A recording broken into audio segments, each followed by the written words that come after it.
Yo tout le monde, ici c'est Chris d'Iconic et on se retrouve pour une nouvelle vidéo. Alors comme tu l'as vu dans le titre, c'est la FAQ. Alors sur Instagram, j'ai fait un post où je vous demandais de me poser toutes les questions que vous aviez sur moi, sur Iconic, etc. Et j'allais y répondre en vidéo. Alors il y a certaines questions qui sont revenues assez souvent sur mon parcours, sur qui je suis, sur toutes ces choses-là. Alors j'y ai déjà répondu dans les autres FAQ, dans les anciennes FAQ que j'ai sorties l'année dernière et l'année d'avant. Donc je t'invite à aller regarder tout ça. Et si tu as envie de voir quelque chose de plus récent, j'ai participé au podcast de Manal, donc Manal, un podcast qui s'appelle donc le Manal Show, et c'est un podcast qui interviewe des personnalités, des entrepreneurs, des experts dans le marketing. J'ai eu l'honneur d'être invité dans son podcast. Merci encore à toi Manal et big up à toi si tu regardes la vidéo. Et j'ai fait 2 épisodes avec elle. J'avais beaucoup de choses à dire, tout ça. Donc il y a 2 épisodes dans lesquels je reviens sur mon parcours, sur ce que je vois pour Iconic, etc. Donc si vous êtes intéressé par tout ça, je vous ai mis les liens dans la description et je vous laisse aller voir ça. Et si vous avez d'autres questions, n'hésitez surtout pas à me contacter sur mon compte Instagram iamchris.k. Ok? Donc ça, c'est la première chose. Alors, je vais répondre à peu près une quinzaine de questions et en même temps, je vais vous tenir au courant des nouveautés de Iconic. Et j'ai vraiment une beubare et des cheveux, c'est abusé. Je me vois dans le retour là, j'ai l'impression d'être un ours, mon frère. C'est un délire. Bref. Ok, première question. Quel est le futur du média Iconic? Alors, il y a pas mal de choses qui se préparent. Je vais pas tout révéler parce que sinon, voilà, je suis pas encore prêt. Donc, vaut mieux pas révéler tout dès maintenant. Ce que je peux déjà dire, c'est que sur le compte Instagram de Iconic, on a lancé des iFocus. Et les iFocus, c'est en fait des petits portraits sur un artiste, sur un mouvement, sur une marque, etc. Donc, ça fait plusieurs semaines qu'on fait ça. Ça fonctionne plutôt bien. Yo la Iconic Mafia, aujourd'hui on pointe notre radar sur Impliqué 140, le jeune rappeur talentueux et mystérieux du 92 qui est à ce jour l'un des visages de la drill française à seulement 18 ans. Donc si tu n'es pas abonné au compte Instagram de Iconic, va t'abonner parce que là-bas on fait déjà pas mal de contenu sur l'actualité, sur ces choses-là. Et donc ces vidéos-là, c'est pas moi qui les fais directement parce que comme tu te doutes, ça commence à être fatigant d'être un petit peu partout, les lifestyle des codeurs, les news, les New G News, les tops, ça commence à faire beaucoup de contenu. Donc si en plus de ça, je dois m'occuper des vidéos sur Instagram, ça fait beaucoup. Donc c'est pour ça qu'il y a l'un de mes gars qui gère justement les iFocus, donc c'est sa voix qui les fait, mais c'est du contenu qui est typiquement Iconic. Donc je t'invite à aller regarder ça, donc ça c'est l'une des évolutions. Il y a les iNews aussi, et la dernière qu'on a faite en date c'est sur 6ix9ine. D'ailleurs il y a une vidéo qui va arriver sur lui parce qu'il y a pas mal de choses à dire. Je voulais vous faire une réaction même, tellement que c'était ouf le retour, mais voilà, il y a une vidéo qui va arriver dans la série des vidéos que j'ai déjà faites. Bref, donc il y a déjà ça qui est en train de se développer. Et de temps en temps, la petite nouveauté, c'est que les iFocus, on va les poster sur la chaîne YouTube. Donc, ça veut dire qu'il y aura une autre voix, ok, que la mienne qui va être diffusée sur Iconic, ce qui est assez nouveau. Et il faudra s'attendre dans l'avenir de voir de nouveaux visages. Parce que de base, voilà, j'ai une équipe, etc. Et il y a pas mal de projets qui vont se développer. Et je vais pas toujours être seul, ok? Donc, il faudra s'habituer à avoir d'autres visages sur la chaîne. Ensuite, il y a d'autres changements qui vont avoir lieu dans les mois suivants, mais j'ai pas envie de tout révéler. Donc, prépare-toi. D'ailleurs, je vais faire quelques annonces. Donc, ceux qui ont envie de travailler avec moi, ben, ce sera le moment de m'envoyer votre travail, tout ça, parce qu'il y a pas mal de choses qui vont bouger. Deuxième question, Loïc Reviews. Big up à toi, mon vieux. Qu'est-ce que tu penses des artistes qui utilisent les nouveaux modes de communication pour faire parler de leur musique? Versus, Live Fortnite, dans TikTok. C'est intéressant parce qu'il m'a donné trois styles complètement différents. Alors, pour ce qui est de Versus, c'est super bien parce que ça permet de revisiter le catalogue d'artistes divers, tu vois, des artistes qu'on a écoutés quand on était plus jeune, etc. C'est super. En plus, il y a des oppositions dans les mêmes époques et dans le même style. D'ailleurs, j'en ai un petit peu parlé dans ma vidéo du rap et le confinement. Donc, je trouve ça vraiment génial. Ça permet de remettre ces artistes-là au goût du jour, faire découvrir ces artistes-là aux nouvelles générations qui sont restés bloqués sur 6ix9ine et Travis Scott, tu vois. Donc ça, c'est cool. Et pour ce qui est du live Fortnite, c'est incroyable. Je l'avais dit dans une ancienne vidéo, mais Fortnite, c'est juste incroyable ce qu'ils sont en train de faire. Ils ont compris en fait que les gens qui aimaient les jeux vidéo, ne consommaient pas que des jeux vidéo, donc ils ont fait un super crossover, si on peut dire crossover, avec le monde de la musique, avec Travis Scott, avec Marshmello. Je trouve ça vraiment impressionnant et ça a donné une autre dimension à Fortnite. Et ça, je trouve ça ultra lourd. Et j'ai hâte de voir ce que les autres jeux vidéo vont faire dans l'avenir, parce que c'est clair que ça, ce n'est qu'un début et ça va continuer à se développer. Et pour ce qui est des danses TikTok, je trouve que c'est une autre manière d'interagir avec un public. Tu sais, on avait des sons à l'ancienne comme Watch Me Nene. Typiquement, Watch Me Nene, ça serait sorti en 2020. Eh ben, ça aurait été sur TikTok. Je trouve ça stylé qu'il y ait maintenant une plateforme avec ce type de morceaux-là. Après, est-ce que tous les morceaux qui sortent sur cette plateforme, c'est pour un public comme des gens comme moi? Ben non, clairement. Moi, il y a pas mal de morceaux sur TikTok que je calcule pas. Mais je trouve ça cool qu'il y ait cette nouvelle plateforme-là. Et puis pour les artistes, c'est un nouveau moyen pour eux aussi d'interagir avec leurs fans et de pouvoir faire péter leur musique. Une autre question. Une nuit avec Cardi B. J'ai sélectionné cette question, débat. Ou être en VIP en concert de Travis Scott? C'est une vraie question, ça? Écoute, j'aurais été tenté de dire une nuit avec Cardi B, ok? Mais j'ai déjà eu des problèmes avec Quavo. Donc si, en plus de ça, je m'embrouille avec Offset, tu peux t'assurer qu'au prochain BET Awards, ils vont me sauter. Donc, on va dire les VIP avec Travis Scott. Ensuite, le Japon en noir et blanc. Shout out à toi aussi, mon vieux. Qu'est-ce qui t'a poussé à créer ta chaîne YouTube et ton site internet iconique? D'ailleurs, ça, j'en ai parlé dans mes anciennes FAQ et dans le podcast de Manal. C'est tout simplement que moi, j'avais envie de développer mon projet de ouf. Je voulais vraiment construire un média, etc. J'ai grandi autour de plein de médias. J'ai lu plein de magazines quand j'étais plus jeune, etc. J'ai toujours voulu créer une plateforme. Et je me suis aussi rendu compte qu'il y avait un manque, qu'il y avait quelque chose que je pouvais développer, une autre manière de présenter la musique, etc. Et donc, voilà pourquoi j'ai créé tout ça. Mais tout ça, j'en ai parlé dans mes anciennes FAQ et dans le podcast de Manal. Ensuite, est-ce que tu comptes faire des documentaires en plusieurs épisodes sur le rap et la culture hip-hop en allant à la rencontre des artistes, etc.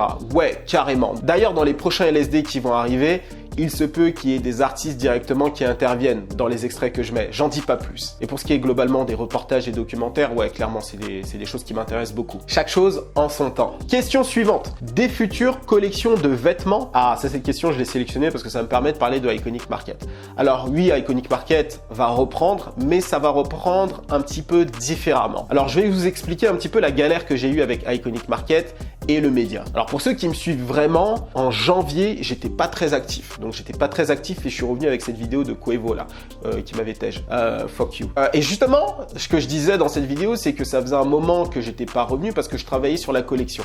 Parce qu'en fait, je me suis rendu compte d'un truc, c'est que tout le temps que je mettais à créer cette collection, et ben c'était tout le temps que je mettais pas à vous faire des vidéos. Sauf qu'à la base, si vous me suivez, c'est pour mon contenu. Et j'ai pas envie de répéter cette erreur. Vous voyez, j'ai envie de continuer à pouvoir vous faire des vidéos, à développer d'autres concepts de vidéos pour vous faire kiffer, etc. Tout en créant des produits à côté de Iconic, tu vois, pour vous faire kiffer aussi différemment. Donc, je me suis dit que désormais, j'allais plus sortir de collections comme je l'ai fait, des drops avec je sais pas combien de produits. J'ai une autre manière de faire. Je vais vous présenter à chaque LSD désormais, d'ailleurs écoutez bien, ça va être comme ça maintenant, mais je vais vous faire des rappels dans les prochains LSD. À chaque LSD, je vous sors un produit directement rattaché à cet épisode. Donc je vous sors une pièce en édition limitée qui sera sûrement en précommande pendant quelques jours, très peu de jours. Et ce sera toujours rattaché à un LSD. Ça va s'appeler le LS Drop, ok? Donc il y a un produit, un hoodie, un t-shirt. Comme ça me permet moi de travailler bien sur le produit, ok? Et ce produit-là sera disponible que dans le cadre de LSD. Il n'y aura plus de drop comme je l'ai fait dans le passé parce que ça me fait perdre trop de temps. Vous n'avez pas de vidéo, c'est relou. Donc on va faire comme ça. Donc attends-toi à ce que je te pousse un produit à chaque LSD désormais. Une fois que j'aurai fait ça et que le média sera bien développé, et ben à partir de là, je ferai d'autres produits pour Iconic Market. Je vais étendre le projet autrement. Je vais inviter des artistes aussi à proposer leurs produits, etc. Il y a pas mal de choses de prévues, mais il faut faire les choses par étapes. Donc un LSD, un LS Drop. Ensuite, question suivante. Comment tu fais pour raconter tes LSD sans bégayer, en étant clair, etc. Alors il y a un truc qui s'appelle le montage. Tu sais, quand tu montes, tu peux faire des erreurs. Tu coupes et je te laisse que les passages où je parle clean, tu vois ce que je veux dire?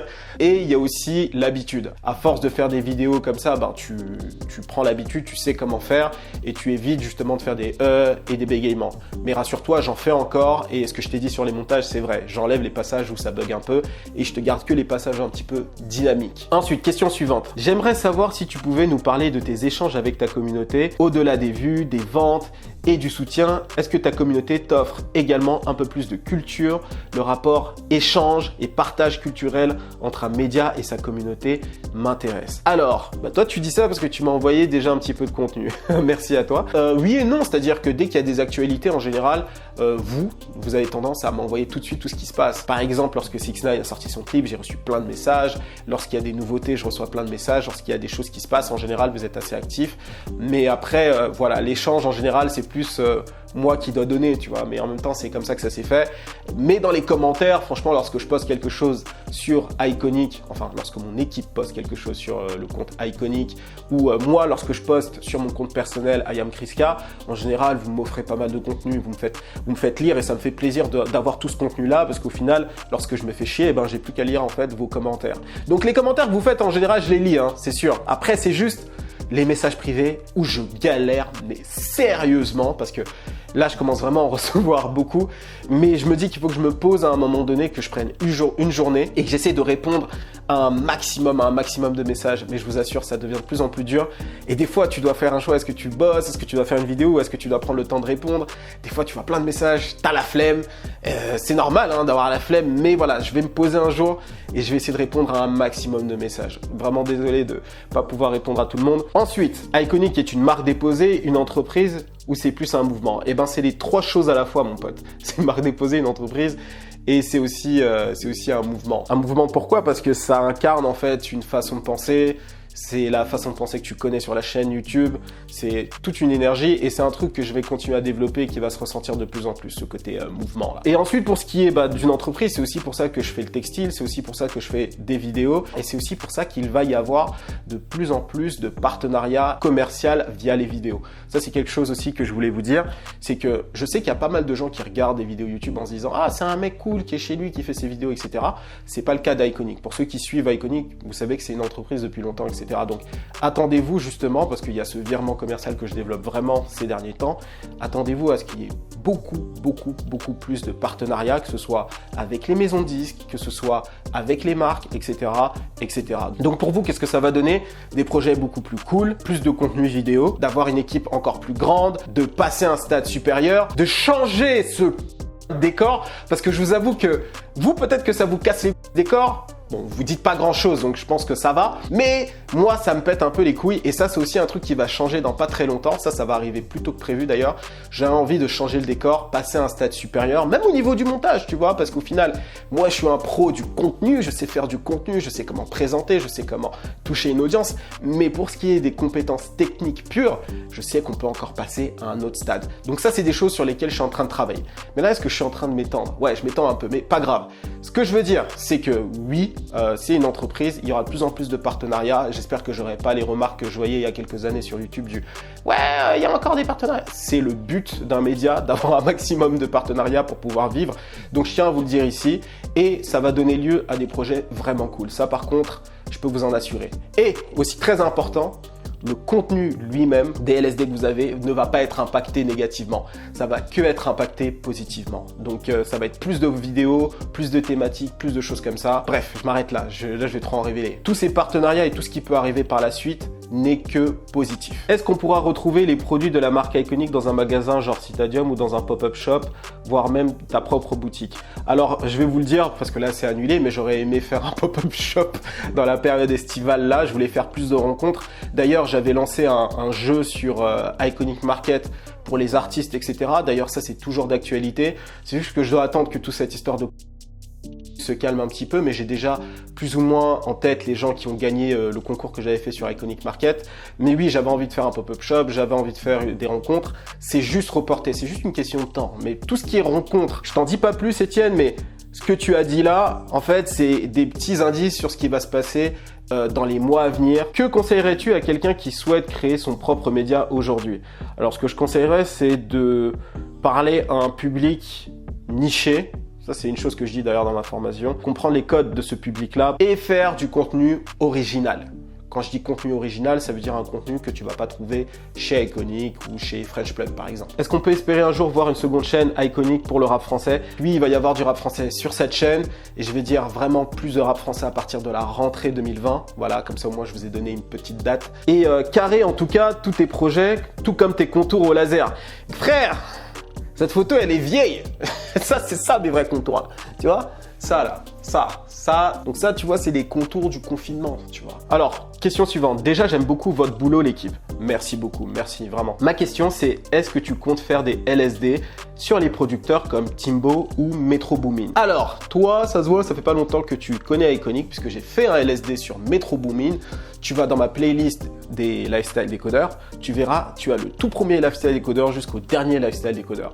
Donc, tu as de quoi regarder, il y a plein de contenu et tu trouveras un LSD sur Metro Boomin. Ensuite, quel conseil donnerais-tu à ceux qui veulent entrer dans le domaine du show business, manager, chroniqueur, producteur, etc., sauf artiste? Merci pour tout ce que tu fais sur YouTube. Ce que je te conseillerais, c'est de créer ton propre truc. Tu as YouTube, tu as Instagram, tu as TikTok, tu as toutes ces choses-là. Tu vas être en mesure d'avoir du flair, trouver un artiste intéressant et créer quelque chose autour de lui. Et n'hésite pas, par contre ça c'est un truc cool que tu peux faire, n'hésite pas à contacter des managers sur les réseaux sociaux pour leur poser des questions, pour faire des interviews avec eux et avoir un maximum d'informations sur le milieu. Parce que ça peut te permettre aussi de savoir un petit peu dans quoi tu vas te lancer, est-ce que c'est vraiment ce que tu veux faire, parce que peut-être qu'au fond tu te dis « Ah, j'ai envie d'être manager », mais au final le métier de manager, donc tout ce qui est lié au commercial et à la négociation, c'est pas ton truc, toi peut-être que c'est plus la production, etc. Donc je te conseille de te lancer seul et de contacter des gens sur les réseaux sociaux qui sont déjà dans le métier et leur demander justement d'avoir une conversation avec eux pour avoir un maximum d'informations sur le métier. Comme ça, au moins, tu vas savoir si c'est vraiment quelque chose que tu veux faire. J'espère que la réponse est complète. J'essaie de t'en donner un maximum là. Alors, question suivante. Chief Keef est-il pour toi l'un des plus gros G de l'histoire? Lui, je pense qu'il a 14 ans. Bon, écoute, Chief Keef, c'est typiquement Chief Keef en fait. J'aime bien cet artiste parce que ça me rappelle des artistes que moi j'ai beaucoup aimé quand j'étais ado en fait, qui pour moi sont des G ultimes, mais genre ultimes. Je pense par exemple à Cameron, tu vois, Cameron il a influencé les rappeurs qui ont suivi, ça a été même un danger pour Jay-Z, tu vois ce que je veux dire? Genre Cameron c'est un truc de ouf. Mais aujourd'hui il est pas aussi chaud. Alors, ensuite, question suivante. Tu pourrais citer quelques livres qui t'ont le plus marqué. Là, je vais te citer le livre qui m'a le plus marqué récemment, c'est Shut Up and Listen de Tillman Fertitta. D'ailleurs, je vais vous mettre une photo là qui apparaît pour ceux qui sont intéressés par la lecture. Alors, Tillman Fertitta, c'est qui? C'est un multimilliardaire américain de Houston, très différent, il n'est pas du tout dans la culture hip-hop. Il a une chaîne de 600 restaurants dans le monde, il a des aquariums, des casinos, bref, c'est un entrepreneur un peu à l'ancienne. Mais ce qui est intéressant avec lui, c'est qu'il a justement une vision assez pragmatique des choses. Il sort vraiment de ce que j'ai l'habitude de faire et je trouve que les conseils qu'il donne dans ce livre sont très intéressants pour les entrepreneurs pragmatiques. Et moi, je suis encore un débutant dans ce domaine-là, donc c'est très intéressant d'avoir le point de vue d'un gars comme lui qui a non seulement construit une grosse fortune, mais surtout a vécu toutes les crises financières depuis les années 80. Il a survécu à toutes les crises financières américaines, mondiales. Il y a toutes les banques de sa ville qui ont fait faillite, mais son business était toujours à flot. Et donc, il explique un petit peu dans ce bouquin comment il a fait pour rester à flot.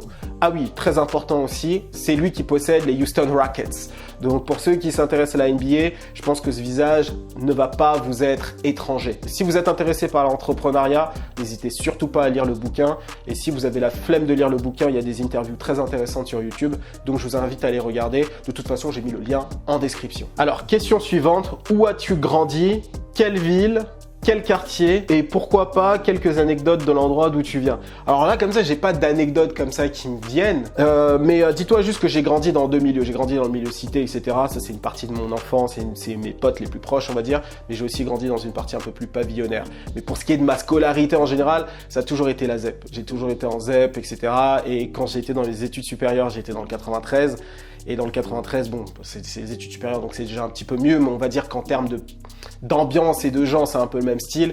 Et après, j'ai fait des études, et après, j'ai continué mes études en école de commerce, et cette fois-ci, c'était à Paris. Donc en fait, j'ai toujours grandi dans plusieurs univers différents, le côté un peu plus tranquille, un peu plus calme, mais en même temps, j'ai grandi avec des gens qui ont fait de la prison, des gens et d'autres qui sont plus sortis, tu vois. Dans mon entourage, j'ai toutes sortes de gens, j'ai des avocats, des docteurs, j'ai aussi des anciens taulards qui n'ont pas balancé d'ailleurs. Non mais sérieusement c'est vrai.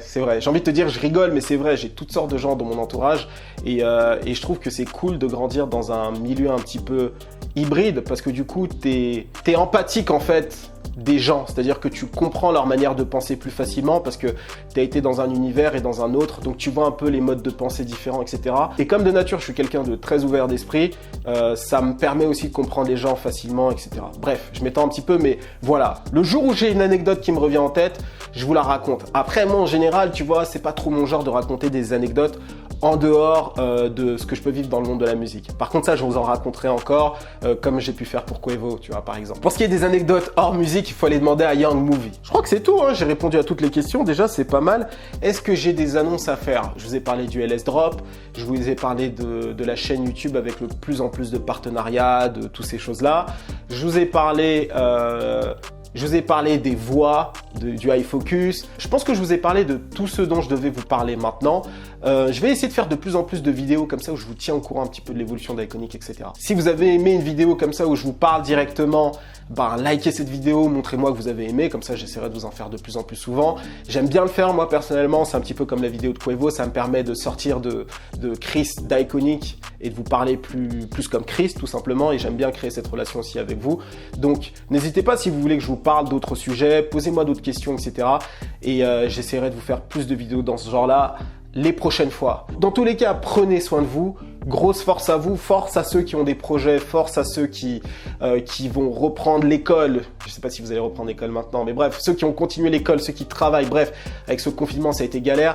Force à ceux aussi qui ont perdu leur taf, parce que je sais qu'il y a pas mal de gens qui ont perdu leur taf. J'ai déjà des gens dans mon entourage à qui c'est arrivé. Donc, grosse force à vous.